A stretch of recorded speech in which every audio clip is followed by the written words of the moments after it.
In the heart of a quiet valley, between fog-draped hills and still lakes, lived a young woman named Kaya. From the outside, her life seemed calm. She had a simple home, a quiet job. She smiled when spoken to and nodded at all the right moments. But inside, there was nothing. Not pain, not joy. Just an ache she couldn't name. A kind of hollowness that followed her everywhere. She tried everything to fill it. New routines, new people, books, advice, meditation, even silence. But the emptiness stayed. It wasn't loud. It didn't scream. It whispered, softly but constantly, like wind moving through an abandoned room. One day, unable to bear it, Kaya climbed the hill to a small temple where an old monk was said to live in solitude. When she arrived, she simply asked, "Why do I feel so empty, even when nothing is wrong?" The monk didn't answer immediately. He led her to a cracked bowl sitting on a wooden table. "Pour water into this," he said. She tried, but the water slipped through a fracture in the bowl, leaking slowly onto the floor. The monk looked at her and said, "You don't feel empty because you lack something." He touched the crack in the bowl. "You feel empty because something once broke and was never repaired." Kaya stared at the cracked bowl. The water inside shimmered in the afternoon light, but the leak was constant, slow, steady, unstoppable. She didn't speak, but the monk did. "When something important breaks inside us," he said, "we often keep pouring in more, hoping it will feel full again." He looked up at her. More noise, more tasks, more people, more distractions. Kaya swallowed hard, because that was exactly what she'd been doing. The monk continued, "But the truth is, pouring more into what's cracked doesn't heal the crack. It just hides it." He gently lifted the bowl and set it aside. "What broke you?" he asked, not unkindly. Kaya opened her mouth, but nothing came out. She didn't have one answer, because it hadn't been one thing. It had been little things, over years. Words she never responded to. Disappointments she never processed. Expectations she had carried until they became too heavy. And somewhere along the way, she had stopped feeling anything at all.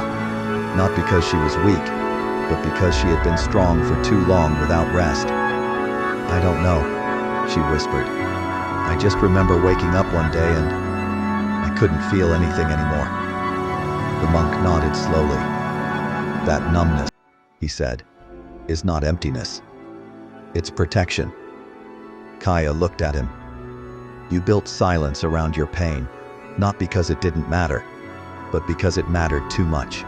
That night, Kaya stayed at the temple. The stars above were clear, but her chest still felt clouded, not with noise, but with questions she didn't know how to ask. The monk gave her a simple task. "Write down everything you feel, even if what you feel is nothing." She sat by the candlelight, staring at the blank page, and at first, all she could write was, "I don't know how to feel." But as the hours passed, the numbness began to speak. She wrote, "I feel tired of pretending. I feel like I don't know who I am without being useful. I feel like I'm waiting for something, but I don't know what. And finally, I feel like I lost myself somewhere along the way." When she showed the page to the monk the next morning, he read each line slowly. Then he said, "Good, now you're listening." Kaya looked confused. "To what?" she asked. He pointed to her chest. "To the part of you that's been whispering for years, the part that wasn't broken, but was buried beneath all the noise you used to call strength." She didn't cry, but she breathed deeper than she had in weeks, because for the first time she realized she wasn't empty.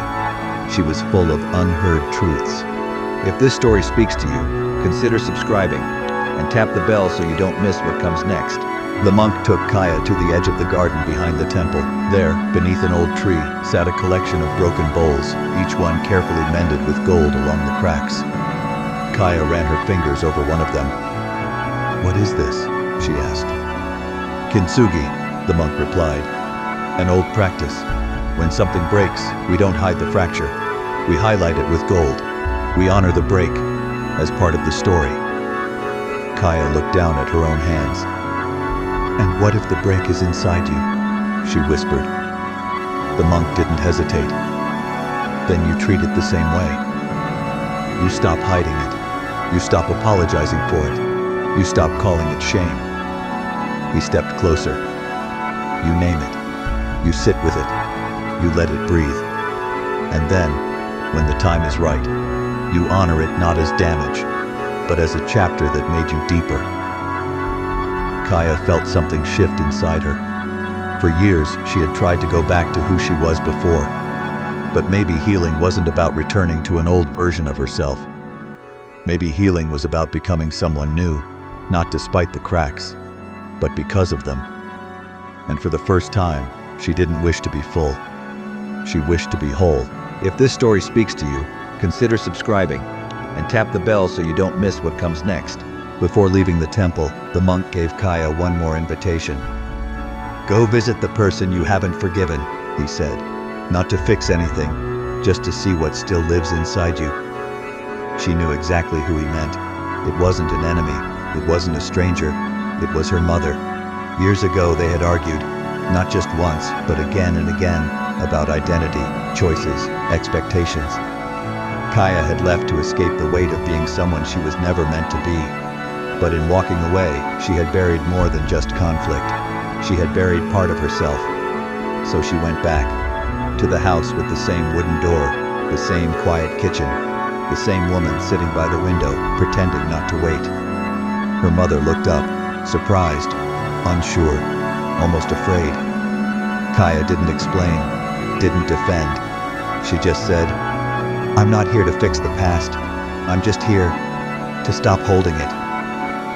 They sat in silence, and in that silence, a little of the weight dissolved. Not all of it, but enough. Because healing doesn't always come in grand gestures. Sometimes it's just not running anymore. If this story speaks to you, consider subscribing and tap the bell so you don't miss what comes next.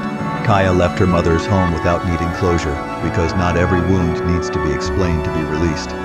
As she walked through the quiet village streets, something felt different. Not dramatic, not sudden, just stillness. That heavy ache she once called emptiness. It was still there, but softer now. No longer a void, but a space.